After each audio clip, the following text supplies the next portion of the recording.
Hello बच्चों, कैसे हैं आप सभी लोग। तो एक्सट्रीमली सॉरी, सबसे पहली बात तो यही है कि आपके लिए जो है क्लास नहीं ले पा रहा था मैं, ठीक है आपकी।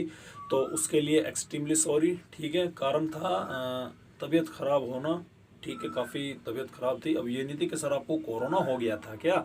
अरे नहीं बच्चों, ठीक है, इतने भी इम्यूनिटी है ठीक ठाक सी। अभी इतना प्रिकॉशन ले रहे हैं हम कि अभी इसके चपेट में ना आए, ठीक है। Precaution is better than cure, ये चीज़ ध्यान रखना, ठीक है। तो इस वजह से हम अपनी क्लास नहीं ले पा रहे थे, तबीयत ख़राब थी थोड़ा सा। तो उसके लिए एक्सट्रीमली सॉरी, लेकिन अब आगे ऐसा नहीं होगा। हम रेगुलर लेक्चर लेंगे, रेगुलर क्लासेस हमारी होंगी। रमज़ान हमारे 2 लेक्चर डेली आएंगे। शेड्यूल के अकॉर्डिंग आपको पता लग जाएगा कि कौन सा लेक्चर कब आ रहा है, किस टाइम आ रहा है, किस तरह से आ रहा है, ठीक है। तो अब जो हमारा फिलहाल का लेक्चर है वो है क्लास 12 की केमिस्ट्री का lecture number 11, chapter number 2, ideal and non ideal solution, ठीक है। उस दिन मैं थोड़ा सा मैंने आपको क्लास जो थी वो रोज़े खोलने के आसपास ली थी, तो जल्दी जल्दी में 10-11 मिनट में मैंने आपको ये चीज़ ख़त्म करवा दी थी, ठीक है। 1-2 बच्चों के मैसेज भी आए कि थोड़ा सा सिर के ऊपर को चला गया और अच्छे से समझा दो, तो अच्छी बात है, क्यों नहीं समझाएंगे भैया, आपका हुक्म मत्थे पर है नहीं।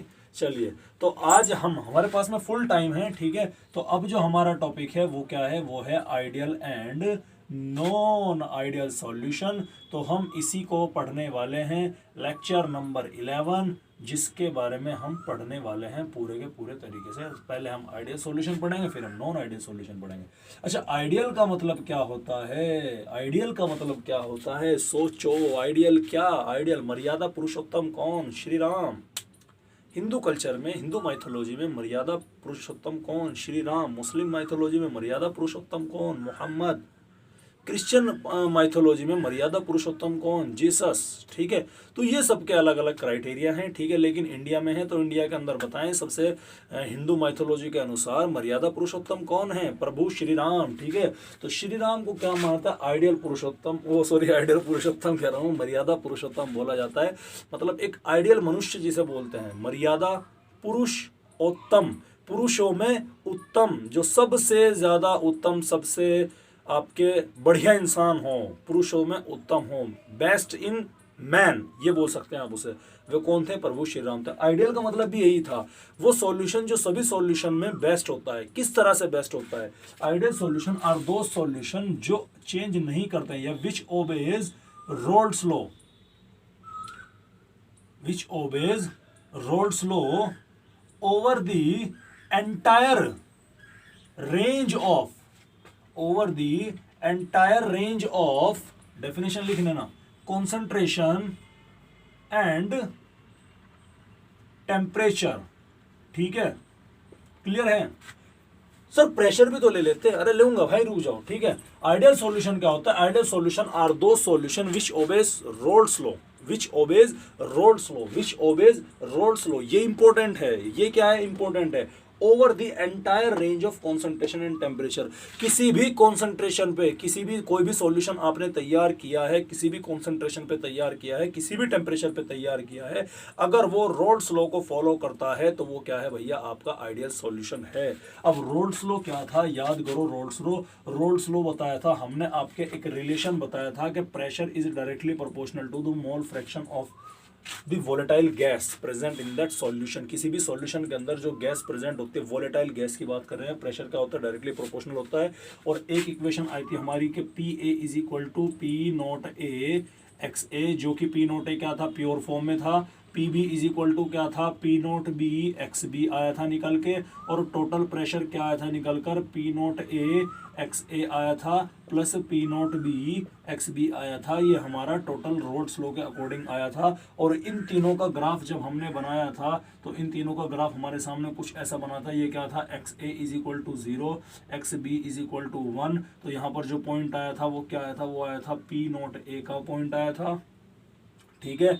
तो पी नेट ए का ये यहाँ पर आपको पॉइंट देखने मिला था, तो हमने इसे यहाँ से यहाँ मिलाया था। ये था आपका इक्वेशन नंबर 1 का ग्राफ, ठीक है। यहाँ पर एक्स ए की वैल्यू क्या हो गई थी, एक्स ए की वैल्यू 1 हो गई थी है, और एक्स बी की वैल्यू 0। यहाँ पर एक्स ए की वैल्यू 0 हो गई और एक्स बी की वैल्यू क्या हो गई, 1 हो गई। और हमने लिया था कि P naught B is greater than P naught ए, हालांकि मैंने दोनों कराए थे आपको, ठीक है। तो पी नॉट बी ज़्यादा है तो एक्स बी पे पी नॉट बी की वैल्यू कुछ समथिंग यहाँ पर लाई करेगी। ये क्या था आपका, ये पी नॉट बी का था, और आपने ये ग्राफ इधर से ये इधर इस ओरिजिन से मिलाया था, ये आपके ग्राफ नंबर 2 आया था। टोटल प्रेशर था P naught A X A P naught B X B, जब हमने इसे मिलाया तो वो ग्राफ हमारा ये निकल गया, ग्राफ नंबर 3, जो कि क्या था, पी टोटल का था, जो तीसरे नंबर का हमारा ग्राफ निकल कर आया था। आई बात समझ में। जब आप, अब ये प्रेशर तो ऑलरेडी गिवन है, प्रेशर क्या है, प्रेशर क्या है, ये क्या है, ये है आपका वेपर प्रेशर। कौन सा प्रेशर, वेपर प्रेशर। क्या है भैया, वेपर प्रेशर। आपको पता है हम क्या पढ़ रहे हैं, हम पढ़ रहे हैं गैस का solution, gas in liquid type solution, gas in liquid type solution का सेकंड केस रोल्स लॉ का वोलेटाइल सॉल्यूशन के बारे में पढ़ रहे थे। उसी सीरीज में आइडियल और नॉन आइडियल सॉल्यूशन हमारा सामने आया है, ठीक है। तो हम क्या पढ़ रहे हैं, हम पढ़ रहे हैं वेपर प्रेशर। रोल्स लॉ में हमने किसे स्टडी किया था, वेपर प्रेशर। किसका, किसी भी वोलेटाइल गैस का, वोलेटाइल सब्सटेंस का किसके प्रोपोर्शनल होता है, उसके मोल फ्रैक्शन के डायरेक्टली प्रोपोर्शनल होता है। जितना ज्यादा गैस का सब्सटेंस का मोल फ्रैक्शन होगा उतना ही ज्यादा उसका वेपर प्रेशर होगा। जितना ज्यादा किसी का वेपर प्रेशर होगा उतना ही कम उसका बॉइलिंग पॉइंट होगा, क्योंकि बॉइलिंग पॉइंट भी अल्टीमेटली किसी सब्सटेंस को कन्वर्ट करके वेपर के अंदर कन्वर्ट करना ही होता है। ज्यादा वेपर प्रेशर का मतलब है उसकी ज्यादा वेपर वहां पर मौजूद है, ज्यादा वेपर मौजूद है, बहुत हल्के से टेम्परेचर पे वो क्या कर जाएगा, वो बचे खुचे जो मॉलिक्यूल है वो भी क्या कर जाएंगे, एस्केप कर जाएंगे, ठीक है। तो ये था, अगर आपका कोई सॉल्यूशन किसी भी टेम्परेचर पर, किसी भी कंडीशन पर इसी ग्राफ को एग्जैक्ट बिल्कुल स्ट्रेट लाइन ग्राफ को फॉलो करता है तो वो क्या है आपका, वो होता है आपका आइडियल सॉल्यूशन आता है। क्या आता है, आइडियल सॉल्यूशन आता है। अगर हम आइडियल सॉल्यूशन के मॉलिक्यूलर लेवल की बात करो, आइडियल सॉल्यूशन के हम मॉलिक्यूलर की बात करो कि at molecular level, molecular level में हम क्या करते हैं, देखो अब पहले ध्यान से देखिए। एक्चुअल में आइडियल सॉल्यूशन में हमने किया क्या, ये हमारे पास में कोई भी एक सॉल्यूट है, ये क्या है, वोलेटाइल सॉल्यूट ए है, ठीक है। इसकी कुछ ना कुछ वेपर यहां पर मौजूद होगी, ये वोलेटाइल सॉल्यूट बी है,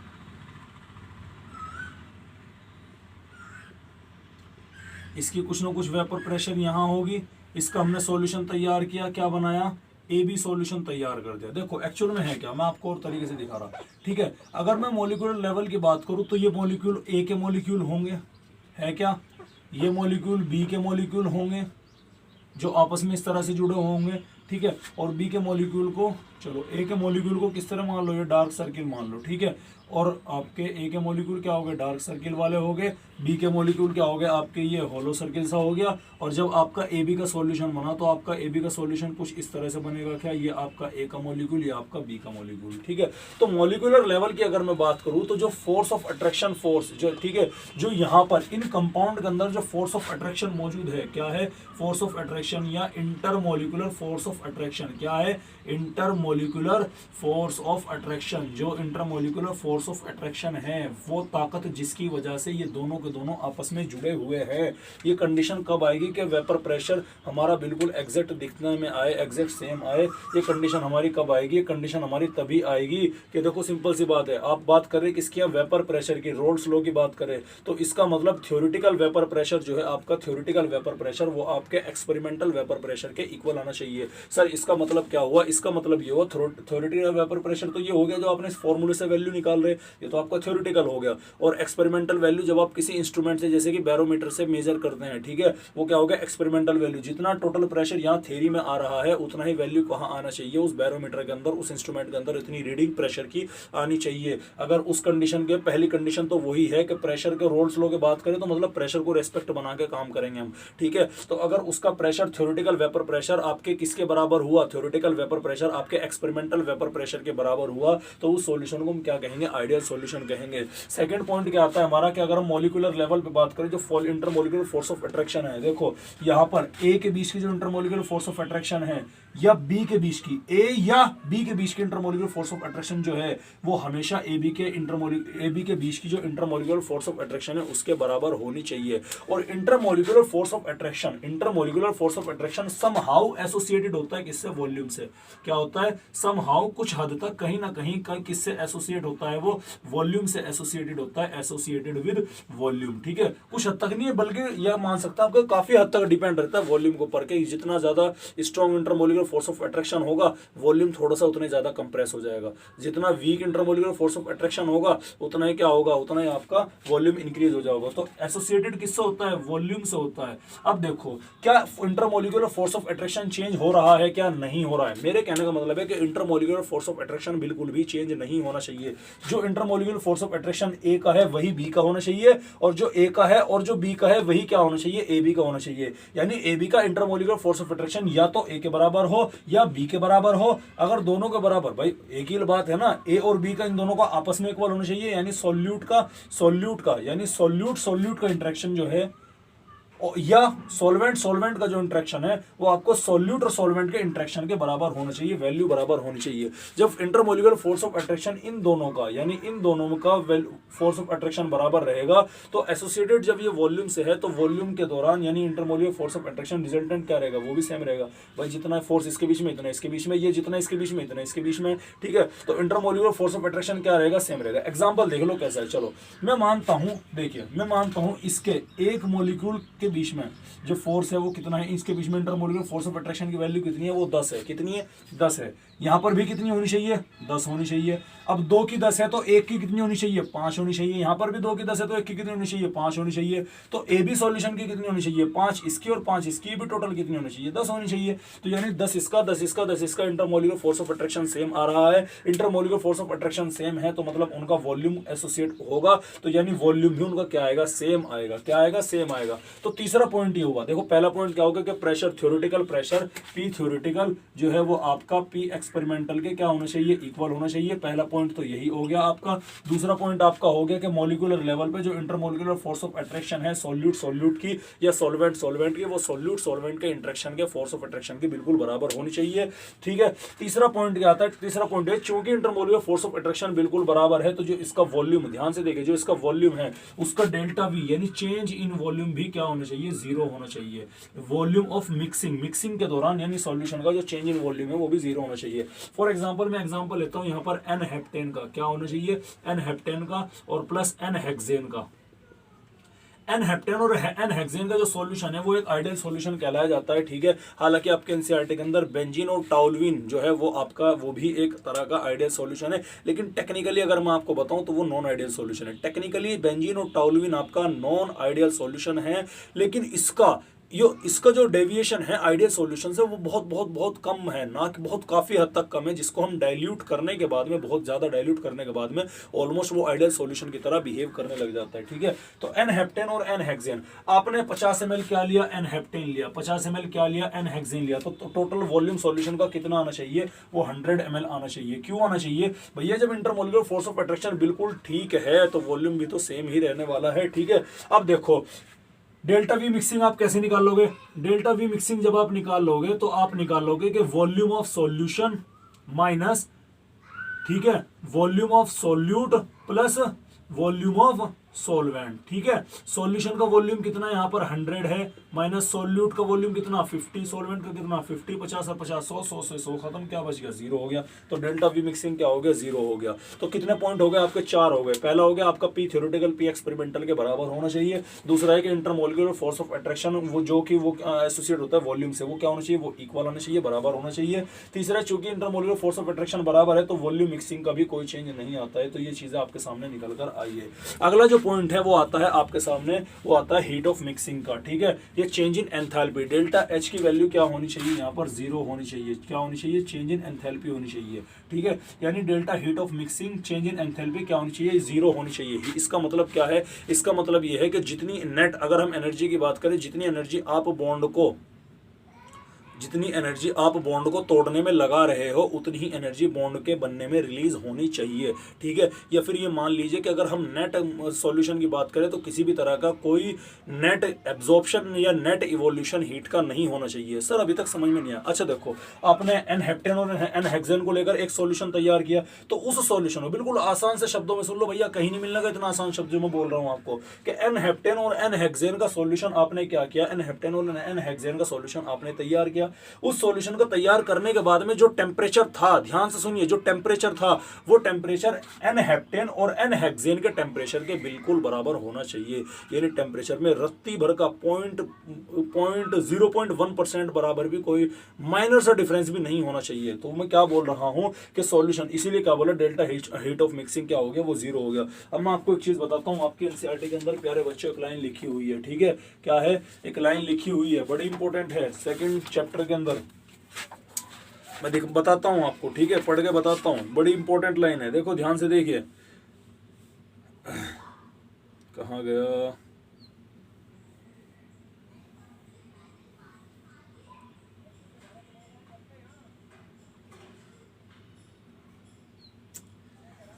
भैया कहाँ गया, ये रहा, जो आपका ये पेज नंबर 45 पे ये पैराग्राफ है ना, मैं ये लाइन आपके सामने शायद क्लियर ना दिखाई पड़ रही हो, लेकिन heading number 2.5 ideal and non ideal solution, ठीक है, उसमें लिख रहा है आपका, उसमें जो थर्ड लाइन है, the enthalpy of mixing of the pure component to form the solution is zero and the volume of the mixing is also zero. जो एंथैल्पी है, एंथैल्पी जो किसी भी आप प्योर कंपोनेंट को जो मिक्स कर रहे हैं वो जीरो होनी चाहिए। और इसके बाद में एक और लाइन इन्होंने लिख रखी है कि it means that no heat is absorbed और evolve when the component are mixed.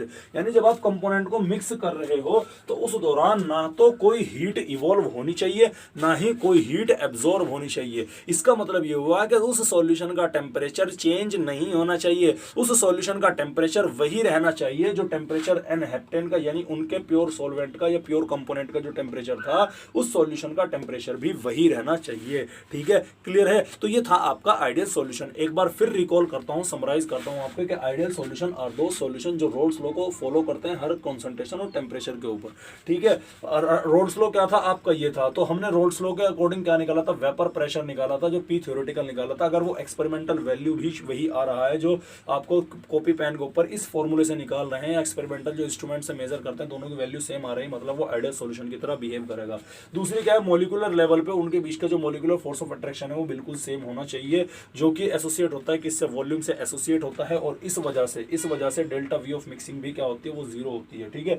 उसके अलावा अगर आप सॉल्यूशन तैयार कर रहे हैं तो किस जो टेम्परेचर है वो कांस्टेंट रहना चाहिए थ्रू आउट द कंडीशन, ठीक है, कोई भी टेम्परेचर में चेंज किसी तरह का आपको देखने नहीं मिलना चाहिए। एग्जांपल है इसका एन हेप्टेन और एन हेक्सेन, चूंकि एनसीईआरटी ने आपके बेंजीन और टॉल्यूइन लिख रखा है तो वो भी एग्जांपल आप मान सकते हैं। नेचुरली आपका कोई भी आइडियल सॉल्यूशन एग्जिस्ट नहीं करता है, लेकिन जब हम किसी भी सॉल्यूशन को काफी हद तक, बहुत हद तक डाइल्यूट कर देते हैं तो वो किसकी तरह बिहेव करने लग जाता है, आइडियल सॉल्यूशन की तरह बिहेव करने लग जाता है।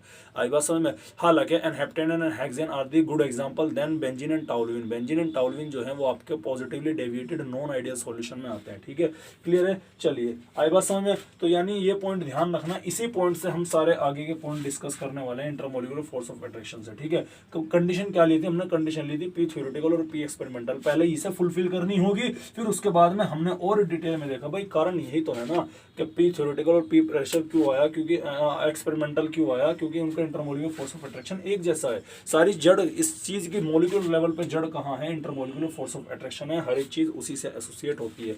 आई बात समझ में। तो ये तो था आपके क्या, ये तो था आपका आइडियल सॉल्यूशन। अब हम चलते हैं आपके नॉन आइडियल सॉल्यूशन की तरफ, ठीक है। चलिए नॉन आइडियल सॉल्यूशन क्या हो गए, नॉन आइडियल सॉल्यूशन वे हो गए जो रोल्स लॉ को क्या नहीं करते हैं, फॉलो नहीं करते हैं। लो भैया इसे भी मिटा दो, डेफिनेशन ऐसे रखे हैं। आई बात समझ में। ये ग्राफ भी ऐसे ही रखने हैं, ठीक है, ये पॉइंट भी ऐसे ही रखूंगा मैं, मेरी मर्जी, मैं गाऊं या ना गाऊं मेरी मर्जी। हनी सिंह का कुछ गाना था ऐसा, हनी सिंह बेचारा बहुत बढ़िया इंसान था, अच्छा रैपर था। चलिए तो नॉन आइडियल सॉल्यूशन क्या था, विच डू नॉट ओबे, क्या था, विच डू नॉट ओबेज, ठीक है। यानी नॉन आइडियल सॉल्यूशन क्या था, नॉन आइडियल सॉल्यूशन ये था कि जो रोल्स लॉ को फॉलो नहीं करते हैं हर एक कंडीशन और हर एक टेम्परेचर पर, ठीक है। और जब ये आया था निकल कर, जब यानी कि पी थ्योरेटिकल इनका वेपर प्रेशर क्या था, वो एक्सपेरिमेंटल वेपर प्रेशर के इक्वल नहीं आ रहा था। ये चीज हमने देखनी पड़ेगी, ऑब्वियस सी बात है। पहले हमने आइडियल में यही तो देखा था ना, उसका स्क्रीनशॉट तो ले लिया होगा आपने, हाँ ले लिया होगा। मैं डस्टर उठाने जब पीछे गया था तब आपको गैप टाइम मिल चुका था, तब आप देख सकते हैं, ठीक है। तो मैं बोल रहा था कि पी पी थ्योरेटिकल। देखो नॉन आइडियल सॉल्यूशन क्या है, नॉन आइडियल सॉल्यूशन वे सॉल्यूशन होते हैं जो किसी भी कॉन्सेंट्रेशन और टेम्परेचर पर रोल्स लॉ को फॉलो नहीं करते हैं, रोल्स लॉ को फॉलो नहीं करते हैं। रोल्स लॉ मतलब वेपर प्रेशर की बात चल रही, इसका मतलब थ्योरेटिकल वेपर प्रेशर कुछ और आएगा और प्रैक्टिकल वेपर प्रेशर कुछ और आएगा। भाई आइडियल और नॉन आइडियल सॉल्यूशन कोई से भी, सबका वेपर प्रेशर निकालने का थ्योरेटिकल का फॉर्मूला सेम है, लेकिन बाहर कंसंट्रेशन क्या है, टेम्परेचर क्या है, ये सारी चीजें अफेक्ट करती हैं एक्सपेरिमेंटल वैल्यू निकालने के दौरान। इंस्ट्रूमेंट के अंदर कोई एरर है क्या, कोई एरर है क्या, किसी तरह की कोई प्रॉब्लम है क्या, क्या इंस्ट्रूमेंट रीडिंग ठीक दे रहा है, नहीं दे रहा है, बैरोमीटर 100 चीजें होती हैं, ठीक है। तो पी थ्योरेटिकल से पी एक्सपेरिमेंटल वैल्यू आपको देखने, ये सेम देखने नहीं मिलेगी, इनमें डिफर देखने मिलेगा। अब इसकी भी दो कंडीशन है, या तो आपको ध्यान देखिए, या तो जो आपको एक्सपेरिमेंटल वैल्यू है जो आप कैलकुलेट कर रहे हैं वो वैल्यू पी थ्योरेटिकल से ज्यादा है, या आप जो एक्सपेरिमेंटल वैल्यू है पी थ्योरेटिकल से वो क्या है, वो कम है। देखो थ्योरेटिकल के आधार पर फॉर्मूले के हिसाब से आपकी वैल्यू कुछ आनी चाहिए, लेकिन अगर वैल्यू उससे ज्यादा आ रही है, वैल्यू उससे ज्यादा आ रही है, या तो ये होगा, या वैल्यू उससे कम आ रही है तो ये रहेगा, ठीक है। क्या रहेगा, तो उस कंडीशन में अगर एक्सपेरिमेंटल की वैल्यू ज्यादा आ रही है तो अगर मैं ग्राफ बनाऊं तो ग्राफ मेरा देखो इसी ग्राफ में क्या बनेगा, इसी ग्राफ में ये जो है ना, ये ग्राफ थोड़ा सा स्लाइडली क्या हो जाएगा, ऊपर हो जाएगा यहाँ। मतलब ये तो एक्चुअल था जो थ्योरेटिकल था, लेकिन ज्यादा है, तो इसमें हम पहले इसे पढ़ेंगे, एक्सपेरिमेंटल वैल्यू का थ्योरेटिकल से ज्यादा आ रही है, ठीक है, इसे पढ़ेंगे। तो सारी की सारी वैल्यू बढ़ जाएगी। ये एक्स ए की ये 1 वाला लाइन का ग्राफ है, ठीक है, 1 का ग्राफ ये है, ठीक है। इसमें क्या होगा, इसमें ये लो, इसकी भी वैल्यू थोड़ी सी बढ़ जाएगी और इसकी भी वैल्यू थोड़ी सी यहाँ पर आपको बढ़ती हुई दिखाई पड़ेगी, ठीक है। तो ये आपका ग्राफ है। इन शॉर्ट अगर मैं आपको ग्राफ बनाऊं तो वो ग्राफ इस तरह का देखने मिलेगा, ठीक है। आई बात समझ में। देखो एक ग्राफ तो हमारे सामने ये हो गया, इस तरह का हो गया, ये स्ट्रेट लाइन था ना पहले। एक ग्राफ हमारे सामने ये इस तरह का हो गया और एक ग्राफ हमारे सामने इस तरह का हो गया, देखो, ठीक है। यानी ये जो था आपका, ये पहले सीधा पॉइंट ये था, ये यहाँ से यहाँ सीधा पॉइंट था, ये था। यानी वैल्यू जो थी थ्योरेटिकल वैल्यू एक्सपेरिमेंटल वैल्यू से कम आ रही है, जो थ्योरेटिकल वैल्यू है वो एक्सपेरिमेंटल वैल्यू से कम आ रही है, तो उस कंडीशन में ग्राफ ऐसा होगा। तो इस तरह के सॉल्यूशन जहां पर आपकी एक्सपेरिमेंटल वैल्यू थ्योरेटिकल वैल्यू से ज्यादा आती है उसे बोलते हैं हम पॉजिटिवली, ये क्या है, positively deviated non ideal solution, उसे हम क्या बोलते हैं, positively deviated non ideal solution बोलते हैं, ठीक है। उसके अलावा अगर हमारा ग्राफ की वैल्यू इनसे नीचे आ रही है, मतलब हमारा थ्योरेटिकल वैल्यू ज्यादा है, एक्सपेरिमेंट के अंदर वैल्यू कम आ रही है, प्रैक्टिकल के अंदर वैल्यू कम आ रही है, तो उसे हम क्या बोलेंगे, negatively deviated non ideal solution. उसका ग्राफ कैसे बनेगा, उसका ग्राफ भी देख लो, ठीक है, उसका ग्राफ भी देख लीजिएगा भैया। ये तो है आपका जो बनेगा, ये देखो, ये पहले क्या था, पहले ऐसा था, अब ये ऐसे चलेगा, फिर ये ऐसे चलेगा और फिर ये ऐसे चलेगा, ठीक है। इसे यहाँ ले लो पॉइंट को, और फिर ये क्या चलेगा, ऐसे चलेगा। देखो वैल्यू घट रही नहीं घट रही, ये ऊपर को है, ये नीचे को है, वैल्यू घट रही है, थ्योरेटिकल वैल्यू वेपर प्रेशर की वैल्यू घट रही है। तो इसका मतलब क्या हुआ, इसका मतलब ये क्या कहलाया जाएगा, ये कहलाया जाएगा negatively deviated non ideal solution, negatively deviated non ideal solution. आई बात समझ में, क्लियर है। चलिए ठीक है, तो अब हम पॉजिटिवली डेविएटेड और negatively deviated non ideal solution को ही हम यहाँ पर पढ़ने वाले हैं। चलिए तो मिटा दूं अब तो, आई होप यहाँ तक समझ में आ ही गया होगा। वही पॉइंट है, उन्हीं पॉइंट से कंपैरिजन करना, 4 पॉइंट से भी 10 मिनट में पूरा कर दूंगा ऐसे, डोंट वरी, ठीक है। चलिए ये लो भैया, ये कर दिया मैंने बोर्ड का पार्टीशन, ये कर दिया मैंने बंटवारा, ठीक है। ये क्या है, ये है positively deviated non ideal solution, ये हो गया आपके negatively deviated non ideal solution. देखो पॉजिटिवली डेविएटेड क्यों था, क्योंकि यहाँ पर जो एक्सपेरिमेंटल वेपर प्रेशर था उसकी वैल्यू ज्यादा है थ्योरेटिकल वेपर प्रेशर से, लेकिन नेगेटिवली डेविएटेड में क्या था, यहाँ पर थ्योरेटिकल प्रेशर की वैल्यू ज्यादा है एक्सपेरिमेंटल वाले प्रेशर से, ठीक है। प्रेशर भी किसकी बात कर रहे हैं, पार्शियल वेपर प्रेशर की बात कर रहे हैं। आई बात समझ में, वेपर प्रेशर की बात कर रहे हैं, यानी वेपर का प्रेशर एक्सपेरिमेंटल वैल्यू में ज्यादा आ रहा है, वेपर का प्रेशर एक्सपेरिमेंटल वैल्यू में ज्यादा आ रहा है, इसका मतलब वेपर ज्यादा बन रही हैं, ज्यादा वेपर है तभी तो ज्यादा वेपर प्रेशर है। ध्यान से सुनिएगा, एक्सपेरिमेंटल वेपर प्रेशर में आपके प्रेशर का वॉल्यूम ज्यादा आ रहा है, इसका मतलब एक्चुअल में क्या हो रहा है, एक्चुअल में ये हो रहा है कि वहां पर ज्यादा वेपर बन रही हैं। और अगर ज्यादा वेपर बन रही हैं तो इससे मतलब क्या हुआ, इसका मतलब ये हुआ कि उन मॉलिक्यूल के बीच का जो इंटरेक्शन है, सॉल्यूशन के दौरान जो मॉलिक्यूल के बीच का इंटरेक्शन है वो कमजोर है, वो बेकार है, वो इतना अच्छा नहीं है, तभी तो वेपर बन रही है उसकी। ठीक है, आई बात समझ में। तो इसका मतलब ये हुआ कि इनका intermolecular force of attraction, intermolecular force of attraction कैसा रहेगा, वीक रहेगा, कमजोर रहेगा। और इंटरमोलिकुलर फोर्स ऑफ अट्रैक्शन कमजोर होने की वजह से आपके जो मॉलिक्यूल्स होंगे वो आपके क्या रहेंगे, दूर दूर रहेंगे।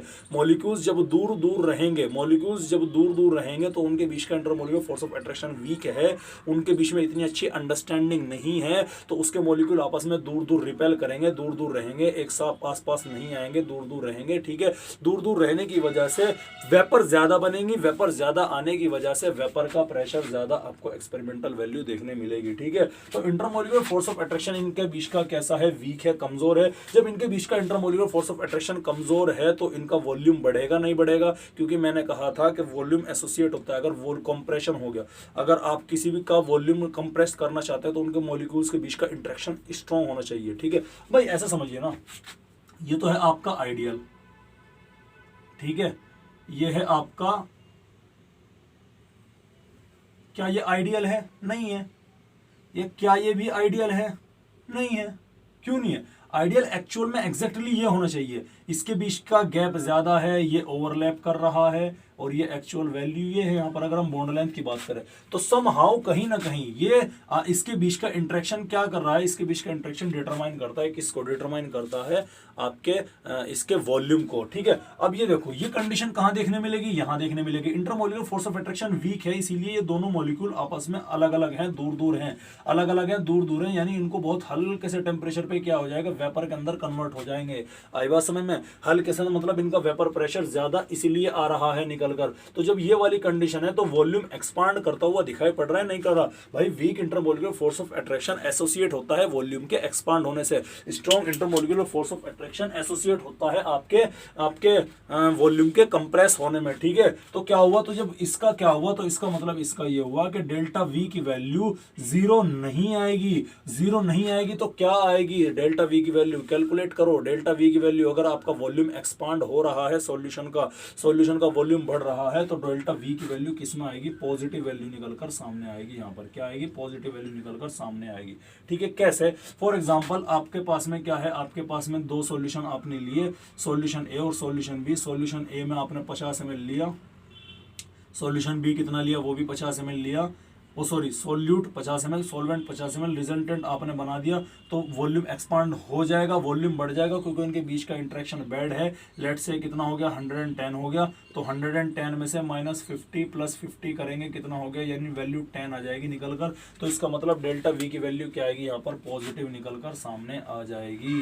समझ में आई बात है, ठीक है, क्या आ जाएगी, डेल्टा वी की वैल्यू यहाँ पर पॉजिटिव निकलकर सामने आ जाएगी। या यूं कह दो कि डेल्टा वी की वैल्यू ग्रेटर देन 0 निकलकर आपके यहाँ पर आएगी। किसकी वजह से, इंटरमोलिकुलर फोर्स ऑफ अट्रैक्शन के वीक होने की वजह से। आई बात समझ में, क्लियर है। ठीक है, उसी तरह यहाँ पर जो डेल्टा हीट ऑफ सॉल्यूशन है, जो डेल्टा हीट ऑफ मिक्सिंग है, जो डेल्टा एच ऑफ मिक्सिंग है, वो भी 0 से बढ़कर आएगी, यानी डेल्टा एच ऑफ मिक्सिंग यहाँ पर भी क्या नहीं होगा, वो 0 नहीं होने वाला है। अगर डेल्टा हीट ऑफ मिक्सिंग यहाँ पर 0 से बड़ी आ रही है तो इसका मतलब हीट आपको देनी पड़ रही है, एनर्जी आपको देनी पड़ रही है। ठीक है, अगर आपको एनर्जी देनी पड़ रही है, एनर्जी देनी पड़ रही है, तभी वैल्यू पॉजिटिव आएगी। और अगर एनर्जी रिलीज होती है, अगर एनर्जी एब्जॉर्ब कर ली जाती है, अगर एनर्जी एब्जॉर्ब कर ली जाएगी तो क्या होगा, तो वैल्यू पॉजिटिव में होगी डेल्टा एच की। और अगर वैल्यू जो है नेगेटिव में आ रही है तो मतलब एनर्जी रिलीज कर दी गई। ठीक है, क्लियर है। तो ये है कि डेल्टा हीट ऑफ मिक्सिंग यहाँ पर क्या आएगी, डेल्टा हीट ऑफ मिक्सिंग की वैल्यू यहाँ पर भी क्या होगी, ये 0 देखने मिलेगी। ठीक है, चलिए कैसे हैं हम उसे भी देखते हैं। तो चलिए आगे की तरफ चलते हैं हम। यहाँ पर डेल्टा हीट ऑफ मिक्सिंग हमारा क्या आया था, डेल्टा हीट ऑफ मिक्सिंग हमारा यहाँ पर 0 से थोड़ा सा बढ़कर आपके सामने निकल कर आ जाएगा। क्यों आएगा निकल कर, उसको हम अभी देख लेते हैं। फॉर एग्जांपल हमारे पास में क्या है, हमारे पास में है कि आपका मॉलिक्यूल ए है, ठीक है, प्लस बी है। इससे क्या बना, हमारा 2 मॉलिक्यूल ए बी के बने। ठीक है, अगर इसके बीच की वैल्यू, इसको बॉन्ड को तोड़ने के लिए 10 जूल की एनर्जी देनी पड़ी, बी के बॉन्ड को तोड़ने के लिए 10 जूल की एनर्जी देनी पड़ी। चूंकि ए बी के बीच का मॉलिक्यूलर फोर्स ऑफ इंट्रैक्शन क्या है, वो आपका वीक है, कमजोर है, तो उसको कम एनर्जी देनी पड़ेगी। लेट से कितना मान लिया हमने यहाँ पर 6 जूल एनर्जी की बात कर ली हमने यहाँ पर, ठीक है। कितनी कर ली? 6 जूल एनर्जी की बात कर ली यहाँ पर, ठीक है। असल में हम ठीक जा रहे थे, चलो 6 जूल एनर्जी की हमने यहाँ पर बात कर ली। अब एक मॉलिक्यूल को तोड़ने के लिए कितनी एनर्जी चाहिए? 6 की। तो 2 को तोड़ने के लिए कितनी चाहिए? 12। तो 2 गुना 6 इज इक्वल टू कितना हो गया? 12 जूल, ठीक है। क्लियर है? आई बात समझ में? तो अब देखिए, जब एक को तोड़ने के लिए 12, यानी टोटल, अब हमने टोटल एनर्जी कितनी दी? टोटल एनर्जी दी हमने 20 जूल। क्या दी? 20 जूल। लेकिन रिलीज कितनी हो रही? बॉन्ड बनने के दौरान एनर्जी रिलीज होती कितनी हो रही? 12 जूल। यानी एनर्जी ज्यादा दे रहे और रिलीज कम हो रही। इसका मतलब 8 जूल एनर्जी क्या कर ली गई? 8 जूल एनर्जी एब्जॉर्ब कर ली गई। 8 जूल एनर्जी क्या कर ली गई? एब्जॉर्ब कर ली गई। जब 8 जूल एनर्जी एब्जॉर्ब कर ली जाएगी तो डेल्टा हाउस का टेम्परेचर में आपको चेंज ऑब्जर्व देखने मिलेगा। इसीलिए डेल्टा हीट ऑफ मिक्सिंग की वैल्यू यहाँ पर क्या आ रही? 0 आ रही है। समझ में आई बात? क्लियर है? ये बात यहाँ तक समझ में आ गई। अब इसके आगे की तरफ बिल्कुल पैरेलली चलो। क्योंकि इसके बीच का इंटरमोलिकुलर फोर्स ऑफ अट्रैक्शन क्या है? स्ट्रॉन्ग है, कमजोर है। तो इंटरमोलिकुलर फोर्स ऑफ अट्रैक्शन यहाँ पर स्ट्रॉन्ग होने की वजह से क्या हो जाएगा? इसका वॉल्यूम क्या कर जाएगा? कंप्रेस कर जाएगा। क्या कर जाएगा? वॉल्यूम इसका कंप्रेस कर जाएगा। डेल्टा वी जो होगा वो लेस देन 0 आ जाएगा। यानी डेल्टा वी तो 0 के बराबर नहीं आएगा। ये बात तो बिल्कुल फिक्स हो चुकी है, ठीक है। अब डेल्टा हीट ऑफ मिक्सिंग क्या होगी? यहाँ पर डेल्टा हीट ऑफ मिक्सिंग जो होगी वो भी क्या होगी? वो आपके 0 से कम होगी, ठीक है। लेस देन 0 हो जाएगी, 0 के बराबर तो नहीं होगी। चलिए इसको भी देख लो।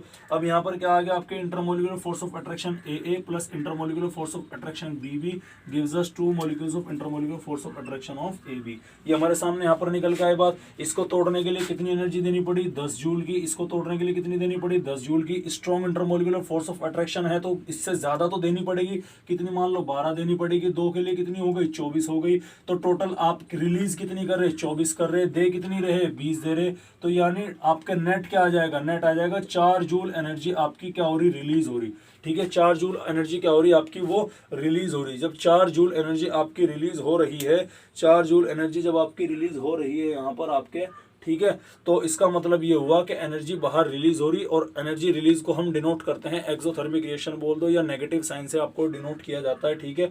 तो इसीलिए यहाँ पर डेल्टा हीट ऑफ मिक्सिंग क्या हो गया? माइनस के 4 जूल एनर्जी यहाँ से क्या हो रही? इवॉल्व कर रही है। तो हीट ऑफ मिक्सिंग की वैल्यू 0 से नीचे हो जाएगी। यानी एनर्जी यहाँ पर रिलीज हो रही है। यानी टेम्परेचर, जब इसका टेम्परेचर क्या देखने मिलेगा आपको? टेम्परेचर स्लाइटली हाई देखने मिलेगा, बड़ा हुआ, कम देखने मिलेगा, ठीक है। टेम्परेचर यहाँ पर आपको कम देखने मिलेगा, अगर टेम्परेचर आपको ज्यादा देखने मिलेगा। क्यों? क्योंकि इसने एनर्जी रिलीज कर दी, इसने एनर्जी एब्जॉर्ब कर ली, ठीक है। क्लियर है? अब चलते हैं एग्जांपल की तरफ। अब एग्जांपल क्या है भैया? मिथेनॉल को अगर हम इसके अंदर ऐड कर दें, मिथेनॉल इन वाटर के अंदर ऐड कर दें, CH3OH, ठीक है, CH3OH को हम इसके अंदर ऐड कर दें तो वो किसका एग्जांपल हो गया? पॉजिटिवली डेविएटेड का। और अगर हम इथेनॉल को किसके अंदर ऐड कर रहे हैं? वाटर के अंदर ऐड करें तो उसका वो किसका एग्जांपल हो गया? आपके नेगेटिवली डेविएटेड सॉल्यूशन का एग्जांपल यहाँ पर आपके निकल कर आता है। आई बात समझ में? चलिए खैर, तो यहाँ तक के था हमारा ये लेक्चर। हमारा आइडियल एंड नॉन आइडियल वाला सॉल्यूशन ये हमारा पूरा हो चुका है, ठीक है। एक बार मैं देख लूं कोई लाइन हमारी एनसीईआरटी की ऐसी तो नहीं है जो मिस हो गई हो, ठीक है। चलो ना, कोई नहीं है। आइडियल और नॉन आइडियल सॉल्यूशन हमारे यहाँ पर पूरे हो चुके होते हैं। एक और चीज बचती है एजोट्रोपिक मिक्सचर के बारे में। एजोट्रोपिक मिक्सचर वे मिक्सचर होते हैं एक्चुअल में बाइनरी सॉल्यूशंस होते हैं। एजोट्रोपिक मिक्सचर आपके बाइनरी मिक्सचर होते हैं जिनमें एक ही कंपोनेंट सॉल्यूट का होता है और एक ही सॉल्वेंट होता है। और इनका जो बॉइलिंग पॉइंट है ना, इस सॉल्यूशन का बॉइलिंग पॉइंट सॉल्यूट या सॉल्वेंट के बॉइलिंग पॉइंट के बिल्कुल इक्वल होता है।